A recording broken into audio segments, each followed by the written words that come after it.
Okay, good evening all. Welcome to Learners Academy. And today we are going to start our class 9th batch for the session 25-26.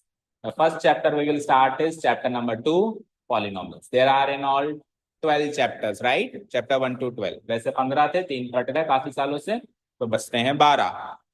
ठीक है. Chapter number 1 एक बार के लिए हम कर रहे हैं स्किप, और चैप्टर नंबर 2 हमारा बैच स्टार्ट कर रहे हैं. इसके बाद फिर बंद कर लेंगे, नो इश्यूज. ठीक है. अगर 12 होने के बाद आपके पास समय बचता है और मंशा होती है आपकी पढ़ाई करने की, तो पढ़ा देंगे. ओल्ड बुक में ही मिलेंगे वो 3 चैप्टर्स, न्यू बुक में तो वो मिलेंगे ही नहीं. इसमें 12 ही दिखेंगे आपको. ठीक है. ओल्ड बुक अगर 2-3 साल का, पिछले साल की भी नहीं कह रहा हूं मैं, मतलब 3 साल पहले आते थे वो 15, 3 साल से अभी 12 ही आ रहे हैं. तो ओल्ड बुक अगर कहीं से मैनेज करके आप वो एक्स्ट्रा चैप्टर्स पढ़ना चाहें, जिसमें से एक चैप्टर है कंस्ट्रक्शन, एक चैप्टर है आपका एरियाज ऑफ पैरेललोग्राम्स, और एक चैप्टर है आपका प्रोबेबिलिटी शायद. तो वो अगर आपको पढ़ने हैं तो इन 12 के बाद पहला टारगेट हमारा कोर्स करना रहेगा. उसके बाद फिर जिसको जैसा पढ़ना है. ठीक है. हाँ जी, सो स्टार्ट करें फाइनली चैप्टर नंबर 2, पॉलीनोमियल्स. तो बड़े ही बेसिक इंट्रोडक्शन से स्टार्ट करेंगे. देखो यहाँ हमारे पढ़ाने का तरीका कुछ इस हिसाब से है कि आप इंट्रोडक्शन बड़ा अच्छे से करो चैप्टर का. मतलब मैथमेटिक्स एक थ्योरेटिकल चैप्टर नहीं है, प्रैक्टिकल चैप्टर है, राइट. तो उसमें हो क्या रहा है, स्टोरी समझो. ये सबको हम कोई मूवी देखने गए. अब मूवी देखने गए तो हमने वहां पे पूरी मूवी ढंग से देख ली, कब क्या हुआ, कौन सी घटना कब हुई. तो अब उस मूवी से कोई भी क्वेश्चन पुटअप होगा तो आप जवाब दे दोगे ना. जरूरी थोड़ा ना 10 रटे रटाए क्वेश्चन पूछे जाए, कोई भी क्वेश्चन पूछ ले तो जवाब दे दोगे ना. तो चैप्टर का इंट्रोडक्शन मूवी की तरह देखो, ऐसे समझो कोई मूवी देख रहे हैं और इसकी एक एक चीज को हम समझ लें. उसके बाद जो क्वेश्चन आया कर लेंगे. क्वेश्चन अभी चलो क्लास 9 है आपकी, तो इतना ज्यादा लोड नहीं रहेगा. स्कूल में आपके होते ही क्वेश्चन वो देंगे. बट हमेशा उस दिन बताया था मैंने इसको भी, क्लास 9 बेसिकली क्लास 10th का प्रिपरेशन होता है. क्योंकि हमको जो चीज हम क्लास 9th में सीखते हैं वो 10th का बेस क्लियर कर दिए.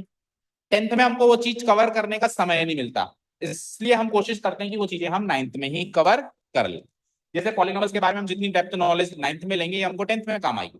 10th में भी चैप्टर नंबर 2 पॉलिनोमियल्स ही है. 10th में भी चैप्टर नंबर 1 वही रियल नंबर्स ही है, नंबर सिस्टम ही है. 10th में आगे लीनियर इक्वेशंस आएंगी, बट आगे का आएगा. जो पीछे सीख गए उसके आगे का आएगा. तो पीछे का अगर अपन बेस ढंग से क्लियर नहीं करेंगे तो आगे समझ नहीं आएगा ना. ठीक है.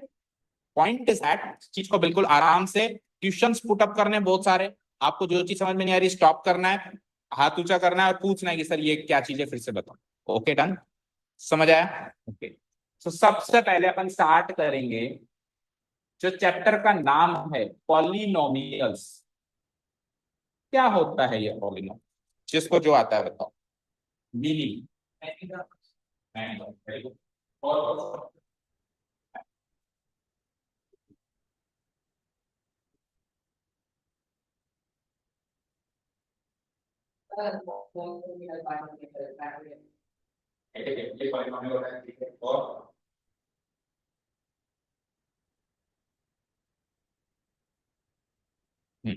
मोनोमियल, बाइनोमियल, ट्राइनोमियल, पॉलिनोमियल के टाइप्स होते हैं. अब जैसे मैंने कहा एयर कंडीशनर क्या होता है, आपने कहा सर वोल्टास, एलजी, सैमसंग, ये तो टाइप्स बता रहे हो आप. एसी क्या होता है वो तो बताया ही नहीं ना. अब मैंने कहा बिस्किट क्या होता है, आपने तो बताया जैसे Parle G, crack jack, hide and seek, ये तो टाइप्स बताने लग गए ना. जैसे कि अच्छा टर्म क्या होता है, जैसे आपने कहा मेनी टर्म्स, ठीक है करेक्ट डेफिनेशन. पर वो टर्म्स काई की बनी हुई होती है, इक्वेशन नो, अलजेब्रिक एक्सप्रेशन. ठीक है. तो बिल्कुल बेस से स्टार्ट करते हैं. देखो जब अपन ने मैथमेटिक्स पढ़ना स्टार्ट किया था इन द चाइल्डहुड डेज, बचपन में, तो सबसे पहले हमारा पाला पड़ा नंबरों से, 1 2 3 4 5. 4th या 5th या 6th क्लास तक ये आए होंगे कि मैथमेटिक्स के अंदर अलजेब्रा इंट्रोड्यूस हो गई. और अब नंबर्स के साथ लेटर्स भी आने लगे, A B C X Y Z. 5th या 6th क्लास से आने शुरू हो जाते हैं. तो अलजेब्रा क्या कहता है कि नंबर्स और लेटर्स का कॉम्बिनेशन करो और फिर जो एक्सप्रेशन बनने वो है अलजेब्रिक एक्सप्रेशन. वो क्या है, अलजेब्रिक एक्सप्रेशन. फॉर एग्जाम्पल ध्यान से समझना, मैंने कहा 3 नंबर, मैंने कहा x लेटर, तो ये क्या बन गया? Algebraic expression. क्या बन गया ये? Algebraic expression. क्या बन गया ये? Algebraic expression. इसको थोड़ा और लंबा कर दो, जैसे प्लस लगा के मैंने कर दिया 2y, ये अभी भी अलजेब्रिक एक्सप्रेशन है, लेकिन पहले वाले अलजेब्रिक एक्सप्रेशन में एक ही टर्म थी, अभी वाली अलजेब्रिक एक्सप्रेशन में दो टर्म्स हो गई। कितने टर्म्स हो गई? दो टर्म्स हो गई। अगर इसके आगे मैं -7z कर दूं, ये तीन टर्म्स हो गई। अच्छा, इसके आगे अगर मैं 4 इंटू ए कर दूं, अब बताओ कितनी टर्म्स है? पढ़ के बताओ, इस अलजेब्रिक एक्सप्रेशन में कितनी टर्म्स है? कितनी है? 4। कितनी टर्म्स है आप बताओ? आदित्य, आदित्य नाम है ना? 4 ही है या 5? पक्का? तो कोई भी अल्जेब्रिक एक्सप्रेशन में एक टर्म दूसरी टर्म से प्लस या माइनस साइन से जुदा होती है, गुणा या भाग साइन से जुदा नहीं होती। तो इसको अलग अलग टर्म नहीं पढ़ेंगे, इसको एक ही टर्म पढ़ेंगे, क्योंकि इसके बीच में प्लस माइनस साइन नहीं है, इंटू का मल्टीप्लाई का साइन है। प्लस या माइनस साइन से अगली टर्म शुरू होगी। जैसे प्लस या माइनस साइन आया तो वो टर्म खत्म हो गया, अगली शुरू हो गई। समझ गए? तो एक टर्म 3x, दूसरी टर्म 2y, तीसरी टर्म -7z, और चौथी टर्म पूरी है ये 4 इंटू ए। 4 इंटू ए को अगले स्टेप में मैं 4a लिख दूंगा। हो गई ना?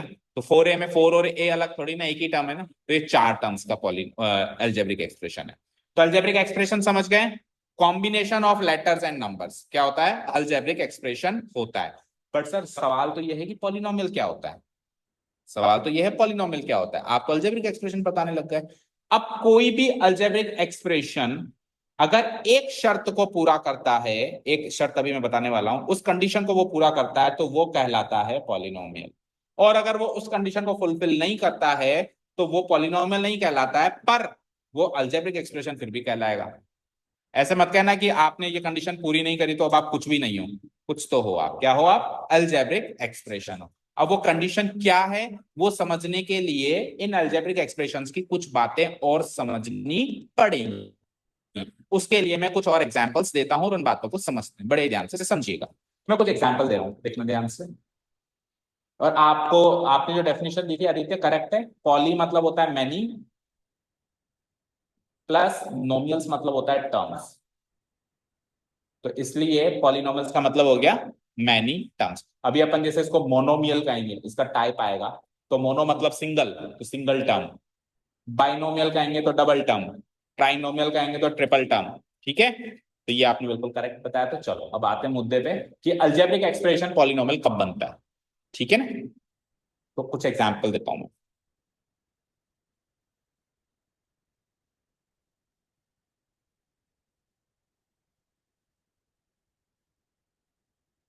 +10 लगा। ध्यान से सुनिएगा, मैं कुछ क्वेश्चंस पुट अप कर रहा हूं, आप जवाब दीजिएगा। कितनी टर्म्स हैं इस पॉलिनोमियल में? 3। Very good.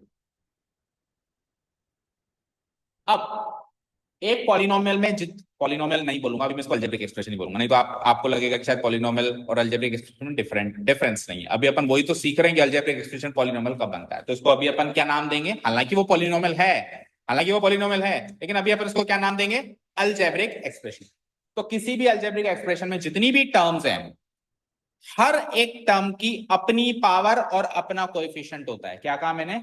अपनी पावर और अपना कोएफिशिएंट होता है। किसकी? हर एक टर्म की। तीन टर्म्स है तो तीनों टर्म्स का होगा। अब पावर कहां होती है और कोएफिशिएंट क्या होता है वो समझते हैं। तो देखो, जैसे पहली टर्म उठाएं, तो पहली टर्म की पावर तो है 2 और कोएफिशिएंट है 7। समझ आया?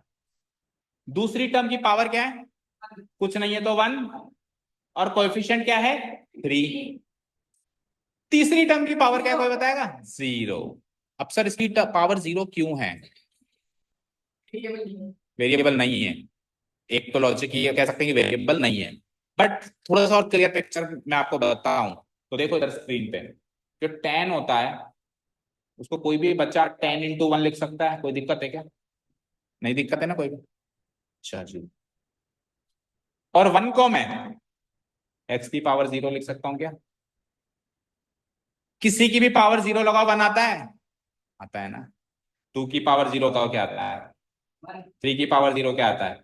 अरे 1 करोड़ भी लिख दूं मैं नीचे और उसकी पावर 0 लगा दूं तो क्या आता है? अगर मैं ये क्या नाम है, आर्यन, आर्यन की पावर भी 0 लगा दूं तो भी क्या आएगा 1, तो मैक्स की पावर 0 लगाऊंगा तो भी क्या आएगा 1 आएगा। तो 10 का मतलब तो 10x टू द पावर 0 है, तो 10x टू द पावर 0 के नजरिए से देखो पावर 0 है। ये राज है इसके पीछे पावर 0 होने का। अब याद करने के लिए हम याद रख लेते हैं कि वेरिएबल ही नहीं है तो पावर 0, बट क्यों, ये राज है। ठीक है, अच्छा इसका कोएफिशिएंट भी बताओ ना फिर। पावर तो बता दिया आपने 0, बट कोएफिशिएंट भी तो बताओ 10। हर एक टर्म की अपना पावर अपना कोई ऐसी टर्म ही नहीं है जिसका कोई कोएफिशिएंट या पावर ना हो, सबकी पावर है, सबका कोएफिशिएंट भी है। ओके फाइन, ठीक है। अब इसकी पावर जो, एक काम करता हूँ कोएफिशिएंट्स ऊपर लिख देता हूँ, इसका कोएफिशिएंट 7, इसका कोएफिशिएंट 3, इसका कोएफिशिएंट 10 और पावर्स नीचे लिख देता हूँ 2 1 0। ये तो है हमारी पावर्स हर एक टर्म की, और ये है हमारे कोएफिशिएंट्स हर एक टर्म के। आज की क्लास में कुछ भी नहीं करेंगे, मतलब चैप्टर स्टार्ट ही नहीं करेंगे, बिल्कुल जनरल नॉलेज लेंगे पॉलिनोमियल्स के बारे में, ताकि कल जब अपन ये चैप्टर स्टार्ट करें तो यूं फ्लो में जाए, एक ही फ्लो में हमारा मतलब आधा चैप्टर तो यूं खत्म हो जाए, बेसिक अंडरस्टैंडिंग पूरी क्लियर करेंगे, राइट। हाँ जी। अब कहां तक आ गए हम, पावर और कोएफिशिएंट समझ गए, किसके, टर्म्स के। टर्म्स किसके होते हैं, अलजेब्रिक एक्सप्रेशन के।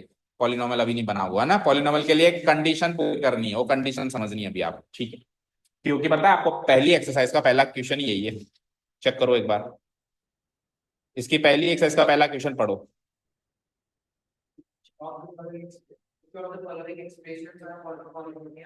बस इतना पढ़ो, इतना पढ़ो, which of the following expressions are polynomials, यानी कि इनमें से कुछ एक्सप्रेशंस पॉलिनोमियल हैं और कुछ नहीं है।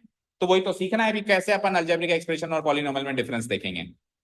समझ गए ना। चलो पहले क्वेश्चन की तैयारी हो रही है, ऐसे मान के चलो पहला क्वेश्चन कैसे सोल्व होगा उसकी तैयारी हो रही है। चलो वापस आ जाओ स्क्रीन पे। हाँ जी, तो ये जो पावर्स थे ना बेटा 2 1 0, इसमें से जो सबसे बड़ी पावर होती है उसको कहते हैं डिग्री।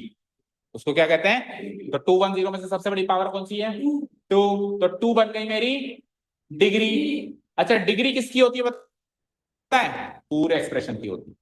पावर और कोएफिशिएंट तो हर एक टर्म का होता है, पर डिग्री हर एक टर्म की नहीं होती, डिग्री पूरे एक्सप्रेशन की होती है। अभी जैसे डिग्री का मतलब क्या होता है, क्वालिफिकेशन। डिग्री का मतलब क्या होता है, मैं कहूँ आपकी डिग्री क्या है, आपकी क्वालिफिकेशन क्या है, बताओ क्या है आपकी क्वालिफिकेशन, 8th पास। आपकी क्वालिफिकेशन क्या है, क्यों आपने 7th पास नहीं करी, 6th नहीं करी, सबसे बड़ी। तो डिग्री हमेशा सबसे बड़ी बतानी होती है, वो समझ जाता है पीछे वाला करके आया है। तो 2 1 0 में से सबसे बड़ी पावर कौन सी है 2, तो आप डिग्री 2 बताएंगे, वो समझ जाएगा कि इसमें सिर्फ 1 पावर वाली टर्म और 0 पावर वाली टर्म भी रही होगी, तो सबसे बड़ी टर्म 2 ये तो क्लियर है। डिग्री मतलब हाईएस्ट पावर, डिग्री मतलब किसकी, जितनी भी टर्म्स है उनमें से सबसे हाईएस्ट पावर हमारी डिग्री होगी। क्लियर हो गया, तीन चीजें समझ गए, power, coefficient, degree. Power, coefficient, degree, तीन चीजें समझ गए। डिग्री क्या होती है, हाईएस्ट पावर। अच्छा पावर और कोएफिशिएंट हर एक टर्म की होगी, पर डिग्री पूरे के पूरे एक्सप्रेशन की होगी, पूरे के पूरे अलजेब्रिक एक्सप्रेशन की होगी। ओके फाइन, चलो अभी आपने एक वर्ड बोला वेरिएबल, अब उस पर चर्चा कर एक एक करके आते हैं ना। तो हर एक टर्म जो आप देख रहे हो, इसी का एग्जाम्पल ले लो। हर एक टर्म जो आप देख रहे हो वो दो चीजों से बनी है। जैसे मान लो मैंने 3x को ही पकड़ लिया, 3x को निकाल कर साइड में, तो ये दो चीजों से बनी है, एक होता है कांस्टेंट और एक होता है वेरिएबल। ठीक है, हर एक टर्म दो चीजों से बनी है, कांस्टेंट और वेरिएबल। दोनों में डिफरेंस सुनो। कांस्टेंट का मतलब कोई चीज जो फिक्स हो, बदल नहीं सकती।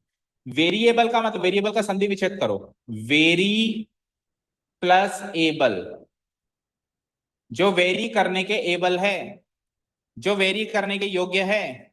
वेरी करने का मतलब क्या होता है, बदलना। ये VERY वेरी नहीं है, वेरी गुड वाला वेरी नहीं है, वो VERY वेरी होता है, इसका मतलब होता है बहुत बहुत अच्छा। ये VARY वेरी है, इसका मतलब क्या होता है, बदलना। तो जो वेरी करने के एबल है, जो बदलने योग्य है, उसको बोलते हैं वेरिएबल। अब देखो एक्स की वैल्यू मैं कल को 1 भी रख सकता हूँ, कल को 2 भी रख सकता हूँ। अभी हम 10th क्लास का क्वेश्चन कर रहे थे ना, एक्स की अलग अलग वैल्यू डाल रहे थे, तो एक्स की वैल्यू मैं 3 भी रख दूंगा, मेरी मर्जी आएगी तो 3000 भी रख दूंगा, मेरी मर्जी आएगी 0 भी रख दूंगा, तो हर बार बदल रही है। तो एक्स इसमें वेरिएबल है, क्या है, लेकिन 3 का भी बदलता है, 3 तो आज भी 3 है, कल भी थ्री होगा, जब आप पैदा हुए थे तभी भी थ्री थ्री था। ऐसा थोड़ा ना था जमाना पहले पिछड़ा हुआ था तो थ्री टू था। ऐसा थोड़ा ना है कि आप बड़े हो जाओगे, जमाना एडवांस हो जाएगा तो थ्री फोर बन जाएगा। नहीं, थ्री थ्री रहेगा। अच्छा, अमेरिका में भी थ्री तो थ्री है, ऐसा तो नहीं वो ज्यादा एडवांस है तो वहां पे थ्री की वैल्यू फाइव है। नहीं, ठीक है, समझ गए। तो हर जगह पे, हर टाइम पे, हर प्लेस पे कांस्टेंट तो कांस्टेंट रहता है, फिक्स रहता है, वो बदलता नहीं है। तो कांस्टेंट और वेरिएबल समझ गए। तो हर एक टर्म कांस्टेंट और वेरिएबल से बनी हुई है। ठीक है, किसी में केवल कांस्टेंट, किसी में केवल वेरिएबल, किसी में दोनों का मिक्सचर। ऐसा हर एक टर्म में हो रहा है, नहीं हो रहा है? हो रहा है। ठीक है, क्या क्या समझ गए? पावर समझ गए, डिग्री समझ गए, कोएफिशिएंट। अच्छा, कोएफिशिएंट को कोएफिशिएंट क्यों बोलते हैं? पावर तो समझ गए जो ऊपर रखी हुई है पावर, लेकिन कोएफिशिएंट ये वर्ड नहीं समझ आया सर। कोएफिशिएंट यही स्पेलिंग होती है। अपन बोलते हैं कोएफिशिएंट, लेकिन स्पेलिंग क्या होती है? कोएफिशिएंट। क्या होता है? को का मतलब होता है जो साथ में रहे। को, जो साथ में रहे, जो साथ दे।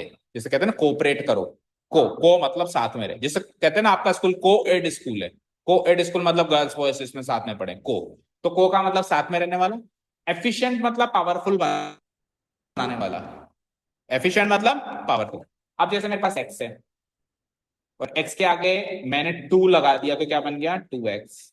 तो मुझे बताओ एक्स ज्यादा पावरफुल है या टू एक्स ज्यादा पावरफुल है? टू एक्स ज्यादा। टू एक्स मतलब दुगना है उसका, वो एक्स का दुगना है, तो टू एक्स ज्यादा पावरफुल है। तो टू वो नंबर है जो एक्स के बगल में रहकर उसको एफिशिएंट बना रहा है, को होके एफिशिएंट बना रहा है, साथ में रह के एफिशिएंट बना रहा है, इसीलिए ये कहलाएगा कोएफिशिएंट। समझ गए? हर एक वर्ड का मीनिंग है। इसको कोएफिशिएंट क्यों कहते हैं, इसको डिग्री ही क्यों कहते हैं? क्योंकि वो हाईएस्ट क्वालिफिकेशन। समझ गए सारी बातें? ओके। अब मैं कुछ पॉलिनोमियल्स दे रहा हूं, आपको उसकी सारी बातें बतानी है, कितनी टर्म्स हैं, क्या पावर है, क्या डिग्री है, क्या कोएफिशिएंट है, बता दोगे?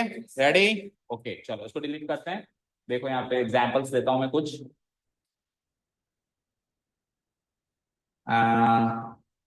100 x to the power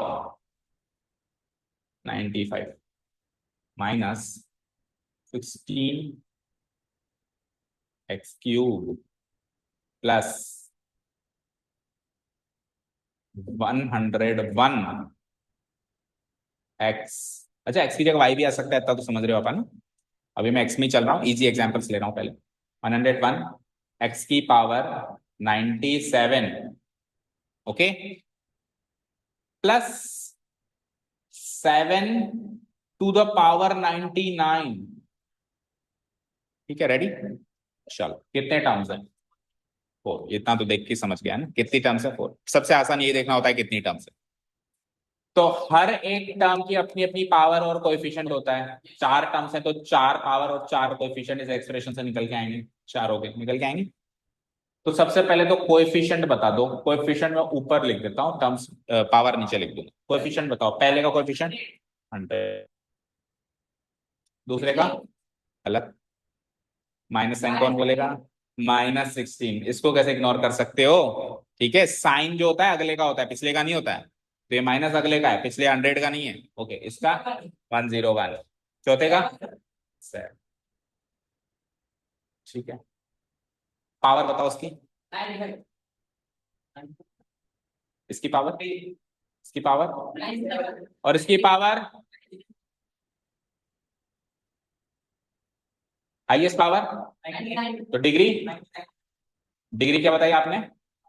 highest power, यानी कि डिग्री क्या बताई आपने? 90। तो कितने क्वेश्चंस हो गए इसमें? 1 2 3 4 5 6 7 8 9। अब देखते हैं 9 आंसर। आप दोनों सहमत होने, इन आंसर से कोई बदलना नहीं चाहता? करेक्ट। ठीक है, देखो कितने सही है। ये सही बताया आपने, ये सही बताया आपने, ये सही बताया आपने, पर ये गलत बताया। ये सही बताया आपने, ये सही बताया आपने, ये सही बताया आपने, पर वो गलत बताया। और वो गलत है, इसलिए ये डिग्री भी आपने गलत बताई।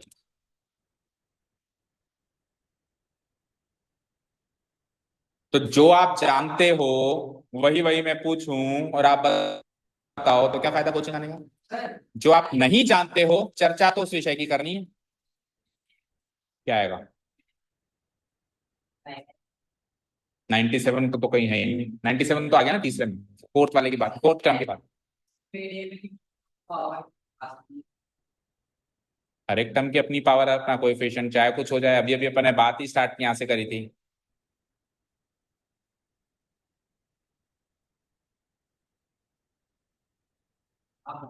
मैं बताऊं,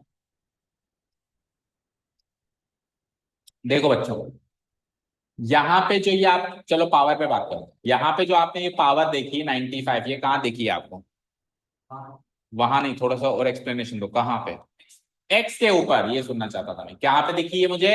एक्स के ऊपर। यहाँ पे जो ये पावर दिखी, ये कहाँ दिखी? यहाँ पे जो पावर दिखी वो कहाँ दिखी? तो यहाँ पे ये जो पावर दिखी है, दिखी एक्स के ऊपर। तो पावर हमेशा वेरिएबल के ऊपर होती है। किसी भी टर्म की पावर देखनी है तो कहां देखोगे? वेरिएबल के ऊपर, ना कि कांस्टेंट के ऊपर। तो वहां पे तो सर वेरिएबल ही नहीं है। अभी अभी बताया था यार, x to the power zero छुपा हुआ है, कौन कहता है वेरिएबल नहीं है? अभी अभी बताया था पिछले एग्जाम्पल में। तो इसकी पावर क्या है? एक्स के ऊपर देखो, 7 के ऊपर मत देखो, इसकी पावर क्या है? जीरो। अब देखो हाईएस्ट कौन है? 97 है इसकी डिग्री में। अब ऊपर वाले पे आते हैं, रुक तो जा, ये समझ आया? समझ आया? ओके। अच्छा, कोएफिशिएंट क्या होता है? जो बगल में बैठा रहता है, किसके बगल में? एक्स के बगल में या वेरिएबल के बगल में? ठीक है। तो यहाँ पे एक्स के या वेरिएबल के बगल में कौन बैठा था? यहाँ कौन बैठा था? यहाँ कौन बैठा था? यहाँ पे एक्स के बगल में कौन बैठा है? 7 टू द पावर 99, पूरा का पूरा कौन कोएफिशिएंट कहलाएगा? जो भी वेरिएबल के बगल में बैठा है, जो भी वेरिएबल के बगल में बैठा है, जो मतलब जो उसके ऊपर पावर लेके बैठा है, तो पावर लेके पूरा का पूरा आएगा। समझ आया? क्लियर है? कोई डाउट नहीं है? देखो बच्चों, एक लॉजिक और है। अगर आप 2 cube x to the power 4 बोलते हो, ये एक टर्म है मान लो, तो इसमें आप पावर 4 बताओगे, 3 नहीं बताओगे। जो वेरिएबल के ऊपर बैठी है, जो कांस्टेंट के ऊपर बैठी है, वो पावर नहीं है इस टर्म की, वो तो 2 की पावर है। पॉलिनोमियल के नजरिए से ये टर्म है, टर्म की पावर वेरिएबल के ऊपर पाई जाती है, ना कि कांस्टेंट के ऊपर पाई जाती है। और इसका कोएफिशिएंट पूरा का पूरा क्या होगा? 2 क्यूब। 2 क्यूब पूरा का पूरा इसका कोएफिशिएंट है। क्यों? क्योंकि वो सॉल्व होके 8 बन जाएगा। हाँ। पर x to the power 4 solve होके कुछ बन नहीं सकता, वो वैसा ही रहेगा। बोलो, x to the power 4 solve होके कुछ बन सकता है कि x टू द पावर 4 ही रहेगा? अभी 2 क्यूब तो सॉल्व हो गया ना, 8। तो इसके ऊपर की पावर कल तक आप 3 बता रहे थे, अभी कहाँ 3 है? तो 1 है। अभी आप 8 के ऊपर पावर क्या लगाओगे? 1 लगाओगे ना। तो आप कल तक 3 बता रहे थे, अभी 1 बता रहे हो। बदल थोड़ा जाती है पावर। लेकिन 4 तो आज भी 4 है, क्योंकि कांस्टेंट के ऊपर कोई भी नंबर लगा हुआ वो सॉल्व हो सकता है, वेरिएबल के ऊपर सॉल्व नहीं हो सकता, और वही पावर होता है। समझ गए? अभी 7 टू द पावर 99 हालांकि बहुत बड़ा नंबर है, लेकिन चाहे तो सॉल्व कर सकते हैं ना। क्या है 7 टू द पावर 99? ऐसे 99 का मल्टीप्लाई करना, ये तो करना है। आप ऐसे नहीं तो कैलकुलेटर से, कंप्यूटर की मदद से तो कर सकते हो ना, सॉल्व तो हो सकता है। नहीं है, बट एक्स के ऊपर 97 ये कैसे सॉल्व होगा? एक्स के ऊपर 97 तो हमेशा एक्स के ऊपर 97 ही रहेगा ना। उसकी शक्ल बदल के कुछ और होना लिख सकते हैं हम? नहीं लिख सकते हैं। अभी क्लियर हो गया पावर एंड कोएफिशिएंट अच्छे से? कुछ और एक, अब देखो हर एक एग्जांपल में एक एक चीज क्लियर हो रही है, पुराना कचरा साफ हो रहा है और नई चीज सीख रहे हैं, है ना? चलो कुछ और एग्जांपल्स लेते हैं। आज की क्लास में पुराना कचरा ही साफ करना है। हाँ जी, अब आप बताएंगे मुझे, वही कोएफिशिएंट पावर सब बताना है। ठीक है।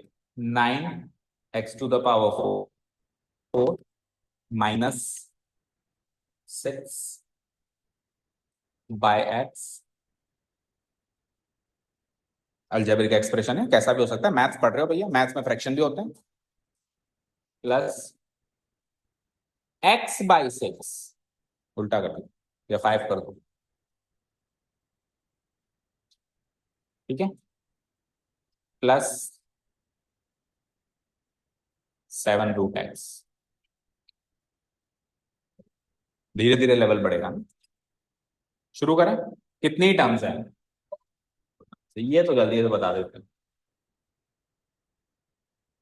यही तो आता है सर हमको देख के बता। ओके।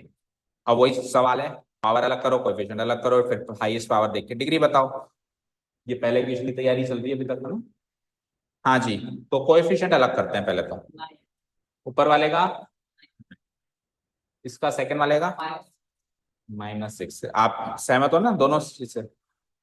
-6। इसका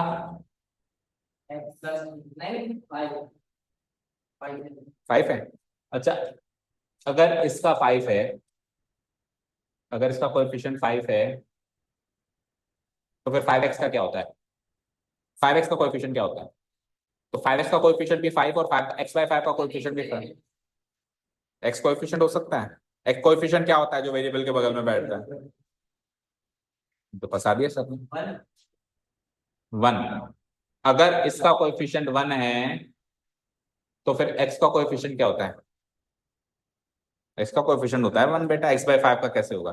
दो लोगों के सेम कोएफिशिएंट नहीं हो सकते। 2x का 2 रहेगा, 3x का 3 रहेगा, किसी और का 2 नहीं हो सकता, किसी और का 3 नहीं हो सकता। सबके कोएफिशिएंट यूनिक होते हैं। तो x का कोएफिशिएंट 1 होता है, तो और किसी का कोएफिशिएंट 1 नहीं होगा।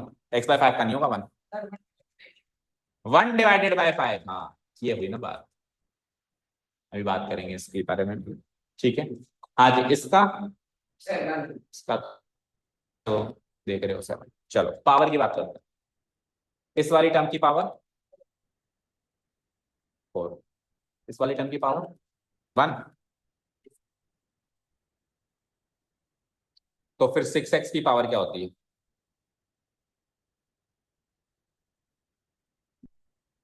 6x की पावर 1 नहीं होती क्या?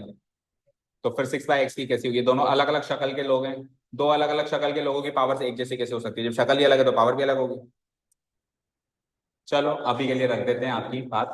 क्या आएगा? -1। कैसे है वो भी बताओ। सही बोल रहा है तू, -1 है, पर बता आप कैसे। अच्छा, इसको प्लस कर दें तो फिर +1 हो जाएगी। ठीक है। x/5 में x की पावर बताओ, मतलब इस टर्म की पावर बताओ। -1 आई क्यों बताते हैं, अभी सारी बात बताएंगे, भी तो बहुत सारी चीजें बात बतानी बाकी है। इसकी भी -1 है। इसमें तो ऊपर बैठा है ना वो। और उसमें बताना पावर, उसकी पावर 0 है। तो अगर ये अकेला 7 होता तो उसकी पावर क्या होती? अकेला 7 होता तो होती ना पावर 0। तो अकेला 7 की भी पावर 0, √x के साथ है तो भी पावर 0, ऐसा कैसे हो सकता? 1। तो फिर अगर ये रूट नहीं होता, 7x होता, तो उसकी पावर क्या होती? तब होती ना 1। तो रूट आने से कुछ तो फेरबदल होगा। √1, तो √1 तो 1 ही होता है। ओके, चलो तो इसकी पावर हाल फिलहाल हम बता नहीं पा रहे हैं, क्वेश्चन मान। अब पावर ही नहीं बता पा रहे हैं तो ऑब्वियस बात है कि डिग्री कहाँ से बताएंगे, क्योंकि हाईएस्ट मान लो वो निकल गई तो डिग्री भी नहीं बता पा रहे। अब चलो पहले तो आंसर्स कौन कौन से करेक्ट है वो देख लेते हैं। कुछ एक तो आपने फिर चलते फिरते भी करेक्ट कर लिए, तो सारे ही करेक्ट हैं करीब करीब, देख लेते हैं फिर भी ये करेक्ट है। ये माइनस था ना, तो ये -6 करेक्ट है। ये फिर बाद में आपने सही कर दिया था, 1/5 करेक्ट है, और ये 7 है। यहाँ कोएफिशिएंट सारे सही है, पावर ये सही है, पावर ये भी सही है। अब पता नहीं आपको क्यों सही है, वो भी बताते हैं। ये भी सही है और ये तो बताएंगे आप। तो चर्चा करना शुरू करें। देखो भाई, इस वाली टर्म में तो शायद ही किसी को दिक्कत हो, नहीं है। इस वाली टर्म को पहले उठा रहा हूं, x/5। इधर देखो स्क्रीन पे, इसमें भी दिक्कत नहीं, बट फिर भी इसको पहले उठा लेते हैं। तो x/5 को आप 1/5 गुणा x लिख सकते हैं। तो 1/5 गुणा x लिख सकते हैं, तो 1/5 टाइम्स x ऐसे भी लिख सकते हैं, जैसे 2x 3x 5x 7x लिखते हो तो ऐसे भी लिख सकते हो। तो x की कोई पावर नहीं तो 1 मान सकते हो। तो यहाँ से साफ साफ पता चल रहा है कि इसका कोएफिशिएंट है 1/5 और उसकी पावर है 1। ये तो क्लियर हो गया। 1 नहीं है ना, 1/5 है। हाँ, इसको ऐसे लिख सकते हो आप, चलो x/5 को आप ऐसे लिख सकते हो, x के बगल में 1 बैठा दिया। अब आप देखो वेरिएबल के बगल में क्या बैठा हुआ है, तो ये पूरा बैठा हुआ है। तो जो वेरिएबल के बगल में बैठा हुआ है वो हो गया कोएफिशिएंट, और x के ऊपर वाला वेरिएबल के ऊपर कोई पावर नहीं है तो 1 मानेंगे, तो 1 हो गई इसकी पावर। ऐसे देख सकते हो। तो इस टर्म और इस टर्म में तो कोई दिक्कत नहीं है। अब दो टर्म्स ऐसी हैं जिसमें दिक्कत है, जिसमें वेरिएबल डिनोमिनेटर में आ रहा है और वेरिएबल रूट में आ रहा है। ठीक है, तो पहले डिनोमिनेटर को कवर करते हैं। देखो भाई, -6 डिवाइडेड बाय x लिखा हुआ है। ठीक है, इसको क्या लिख सकते हैं अपन? -6 डिवाइडेड बाय, इसको लिख सकते हैं अपन -6 मल्टीप्लाइड बाय 1/n। इसे लिख सकते हैं। और 1/x को लिखा जाता है x की पावर -1। 1/x को क्या लिखा जाता है बोलो? x की पावर -1। अगर 1/x स्क्वायर होता तो x की पावर -2, 1/x क्यूब होता तो x की पावर -3। तो x की जो पावर यहाँ से मिलेगी वो पावर नेगेटिव हो जाएगी, ऐसा इसलिए ये डिनोमिनेटर। हाँ, समझ आया? अगर ये न्यूमरेटर में बैठता तो वही पावर पॉजिटिव लेके बैठता जो भी है इसके ऊपर लगी हुई, लगी हुई, लेकिन पॉजिटिव लेके कब बैठेगा जब ये खुद न्यूमरेटर, अगर ये खुद डिनोमिनेटर में बैठा है तो पावर जो होगी वही लगेगी पर नेगेटिव आ जाएगी। समझ गए? तो अभी 1/x था तो 1/x की में x की पावर -1 हो गई, हो गई बोलो? अगर हो गई तो फिर ये -6 हो गया इसका कोएफिशिएंट और -1 हो गई इसकी पावर। ये वाली टर्म भी क्लियर है? अब आखिरी पे चले, ये सबसे ज्यादा तंग कर रही है। अब आपको यही समझ नहीं आ रहा बस कि 7√x में 7 तो समझ आ गया, 7 × √x लिख सकता हूं मैं इसको। अब इसमें ये x की पावर कौन सी है ये नहीं समझ आ रही। तो हमेशा जो स्क्वायर रूट होता है ना बेटा, स्क्वायर रूट, आप कह रहे हो हमने पहला चैप्टर सीख लिया, आप कह रहे हो हमने पहला चैप्टर सीख लिया, यहीं से पता चल रहा है कि नहीं सीखा। पहले चैप्टर की आखिरी एक्सरसाइज तक आ गए? आ गए? चलो तो इधर देखो फिर, एक मिनट रुको। अगर पहले एक्सरसाइज की लास्ट एक्सरसाइज तक आ गए तो a की पावर m/n सिखाया था आपको, क्या होता है बोलो? इसकी वैल्यू क्या होती है? इसका मतलब या तो आपने ढंग से नहीं सीखा या सीखने वाले ने ढंग से नहीं सिखाया या आपने ध्यान नहीं दिया, कुछ तो है। चलो देखो इधर ना, a की पावर m - a की पावर n लिख सकते हैं, लेकिन a की पावर m/n में ये डिवाइडेड बाय n का हम क्या कर सकते हैं? देखो इधर,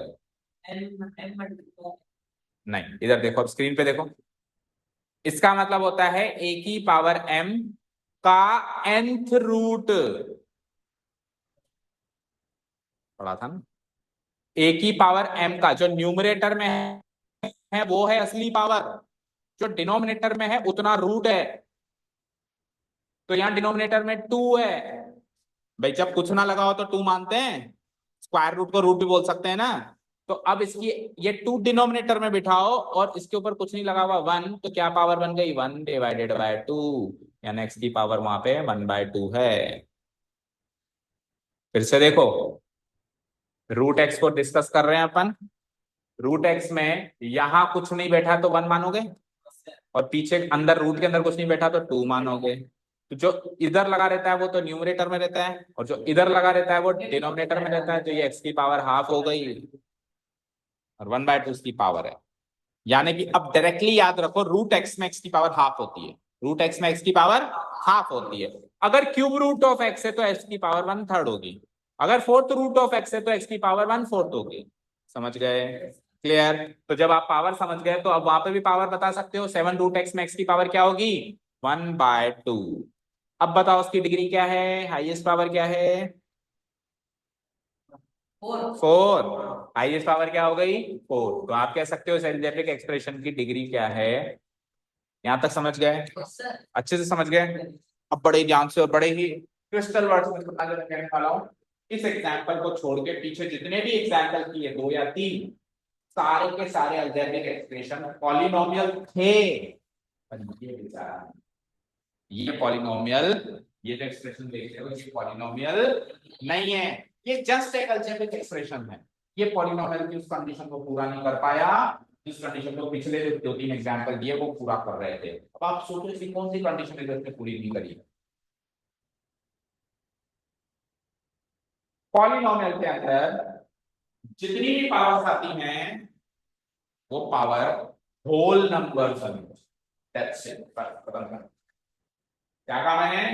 जितनी भी टर्म्स आ रही है ना, सबकी जो पावर्स आ रही है, हर एक टर्म की पावर होती है, हर एक पावर होल नंबर होनी चाहिए। होल नंबर कहां से शुरू होते हैं? 0 1 2 3 4। तो एक तो 0 से शुरू होंगे और एक डेसिमल नहीं हो सकते। 0 के बाद 1 आएगा, 0.5 नहीं आएगा, 1 के बाद 2 आएगा, 1.5 नहीं आएगा। जैसे ये 1/2 है, 1/2 को 0.5 होते हैं, ये होल नंबर नहीं है। और दूसरा नेगेटिव तो कोई आ नहीं सकता है, नेगेटिव। अच्छा नेगेटिव कब आता है? डिनोमिनेटर में बैठता है, दैट इज डिनोमिनेटर में बैठो कह देना पॉलिनोमियल नहीं। अच्छा दूसरी चीज, डेसिमल कब आता है? जब रूट में बैठता है। तो रूट में भी आ जाए, पहले तक की पॉलिनोमियल नहीं है। ये दो चीजें हैं, वेरिएबल डिनोमिनेटर में बैठना चाहिए, वेरिएबल रूट में नहीं बैठना चाहिए, क्योंकि वेरिएबल डिनोमिनेटर में बैठेगा तो उस वेरिएबल की नेगेटिव पावर होगी, और वेरिएबल रूट में बैठेगा तो उस वेरिएबल की फ्रैक्शनल यानी 1/2 1/3 2/3 ऐसी पावर होगी। ये दोनों ही चाहिए हमको, वो होल नंबर जीरो हो सकता है, होल नंबर जीरो से स्टार्ट होता है ना, तो कोई कांस्टेंट का रेजिस्टेंस पावर उसकी पावर जीरो होगी ना, तो जीरो वाला है वो पॉलिनोमियल को बनने में रुकावट नहीं। समझ गए क्या? क्लियर है? तो ये पॉलिनोमियल नहीं है। तो एक लास्ट एग्जांपल में आप बताओ कि इसमें से कौन सा पॉलिनोमियल, ये पॉलिनोमियल है या नहीं, बस इतना बताना मुझे, ठीक है? उसके बाद फिर पॉलिनोमियल की डेफिनेशन लिखेंगे। आज इतना ही करेंगे। 7x² minus √2x plus x³/13 polynomial है या नहीं है? इज इट ए पॉलिनोमियल और नॉट? है। चलो पूरे इसका विस्तार करते हैं, पूरे इसकी एनालिसिस रिसर्च करते हैं इस पे। कितनी टर्म्स हैं? तीनों टर्म्स की कोएफिशिएंट्स बताओ पहले ऊपर। क्यों माइनस को क्यों भूल जाते हो हमेशा? -√2। माइनस कहाँ बोला था? माइनस बोल के अटक गया, फिर केवल √2 बोला। हाँ, इसका कोएफिशिएंट बताओ।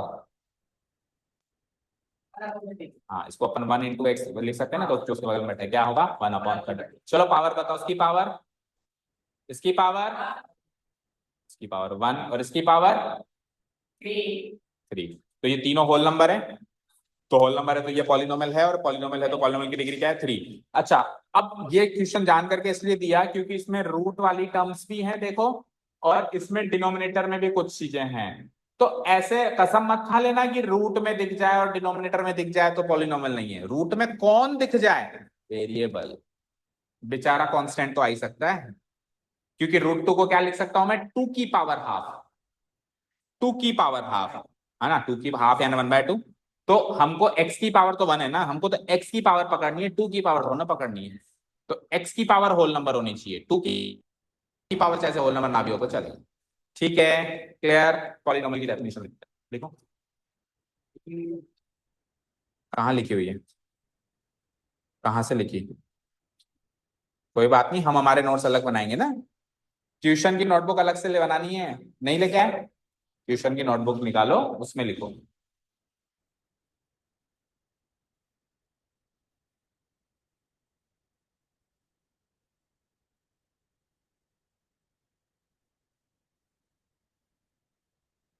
चैप्टर नंबर 2 पॉलिनोमियल्स मार्क करो। तो आज अपन इंट्रोडक्शन ऑफ पॉलिनोमियल्स कवर किया है, कल अपन टाइप्स ऑफ पॉलिनोमियल में चलेंगे, और कल पहली एक्सरसाइज हो जाएगी खत्म। पहली होमवर्क अब आज के लिए तो कुछ नहीं, कल देंगे फिर। कल एक्सरसाइज करेंगे ना, तो कुछ क्वेश्चन सॉल्व करेंगे, कुछ क्वेश्चन होमवर्क देंगे। हाँ, टाइम तो ही रहेगा। क्यों, टाइम में क्या प्रॉब्लम? हाँ जी। अब polynomial is an algebraic expression, कुछ समझ में नहीं आया तो पूछ लेना, कंटेनिंग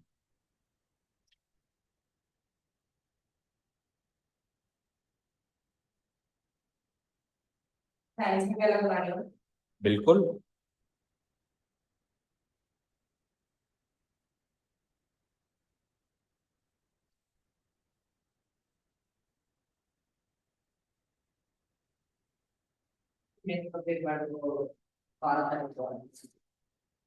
आने दो,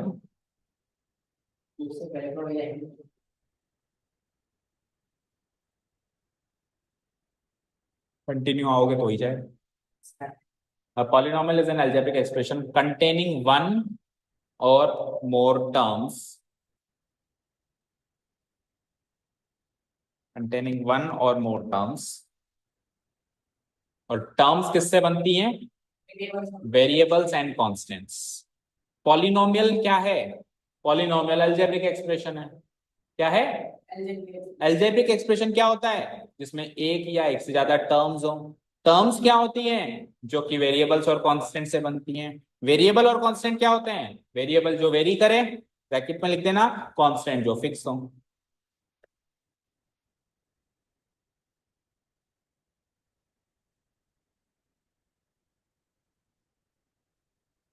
पर इसमें पॉलिनोमियल की सबसे इंपॉर्टेंट बात नहीं लिखी हमने कि उसमें वेरिएबल की पावर क्या चाहिए अपने को, होल नंबर, तो वो नोट डाल के लिखेंगे नीचे।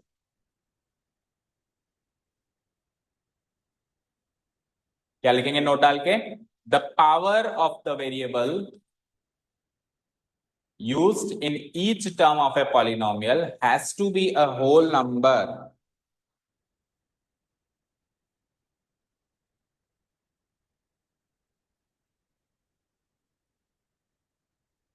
The power of the variable या वेरिएबल्स, देखो ये ब्रैकेट का मतलब पता है क्या होता है, कि एक वेरिएबल भी हो सकता है और वेरिएबल्स यानी एक से ज्यादा भी हो सकते हैं, क्योंकि देखो किसी में एक्स आता है, किसी में एक्स और वाई दो दो आ जाते हैं।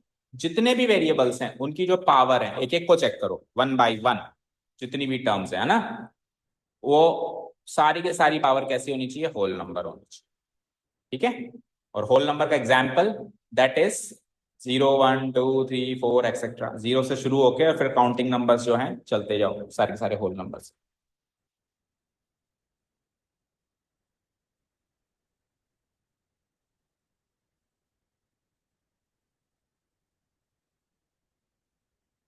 ओके यहां तक, ओके। अब देखो एक चीज समझो कि सपोज करो मेरे पास 100 टर्म्स हैं एक एक्सप्रेशन में, है ना, तो 100 टर्म्स में से अगर 99 टर्म्स की पावर होल नंबर है और एक आखिरी 100 टर्म है उसकी पावर होल नंबर नहीं है, तो उसको पॉलिनोमियल कहोगे नहीं कहोगे, नहीं कहेंगे। ईच एंड एवरी होना चाहिए, ऐसा नहीं कि सर एक ही तरह छोड़ दो, क्यों छोड़ दो, नहीं छोड़ेंगे, है ना, हर एक टर्म को चेक करना है वन बाय वन, सबकी पावर क्या होनी चाहिए, होल नंबर होनी चाहिए। लिखा यहां तक, चलो इनमें से जो हाईएस्ट पावर होती है वो क्या कहलाती है, लिखो, हेडिंग डालो next, degree of a polynomial.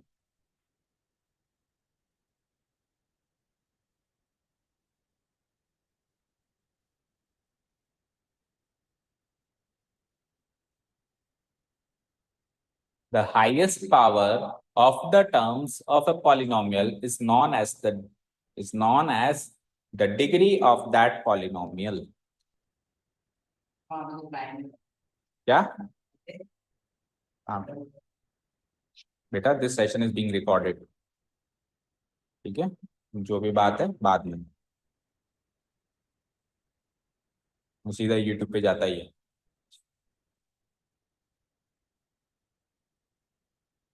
The highest power of the terms of a polynomial is known as the degree of that polynomial.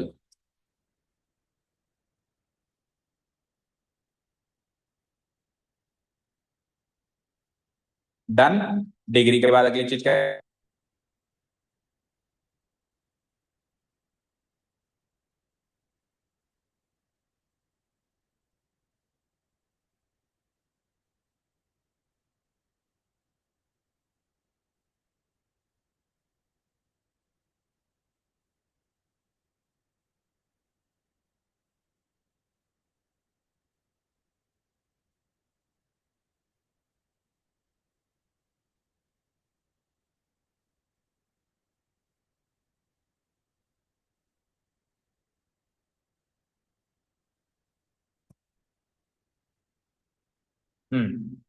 Coefficient का मतलब है the numeric value which is placed beside, beside का मतलब क्या होता है, B side, यानी बगल में।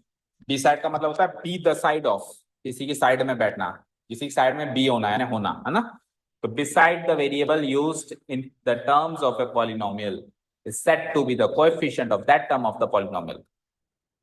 लिखो फिर समझाते,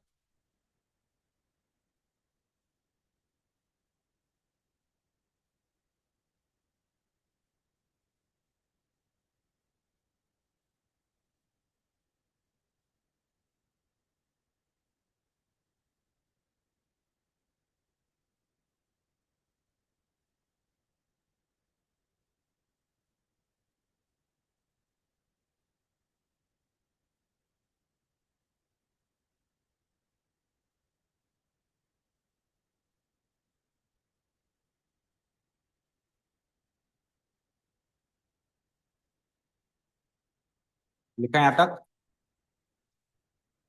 देखा, देख क्या कहता है ये, किसी पॉलिनोमियल किसी पॉलिनोमियल में जो टर्म्स यूज हो रही है, उन टर्म्स में जो वेरिएबल्स दिख रहे हैं, उन वेरिएबल के बगल में जो न्यूमेरिक वैल्यू है, वो न्यूमेरिक वैल्यू उस पॉलिनोमियल की उस टर्म का कोएफिशिएंट है, पूरे पॉलिनोमियल का नहीं है। हर एक पॉलिनोमियल में जितनी भी टर्म्स है सबके अलग अलग कोएफिशिएंट है, तो उस टर्म का कोएफिशिएंट है वो, तो जस्ट अगली टर्म का कुछ और है, उससे अगली टर्म का कुछ और है। समझ आया? क्लियर? तो ये तीन चीजें सीखी आज हमने, क्या? Degree, coefficient.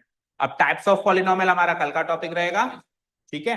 ये हमारा टाइप्स ऑफ पॉलिनोमियल और पढ़ लें तो हमारा हो जाएगा एक एक्सरसाइज कंप्लीट। ये कल आधे घंटे में ये पढ़ेंगे और आधे घंटे में एक्सरसाइज करेंगे, ठीक है? चलो एक बार क्लास को स्टॉप करते हैं, फिर आगे की बात करते हैं। Thank you so much for listening to us. Have a nice day, keep learning.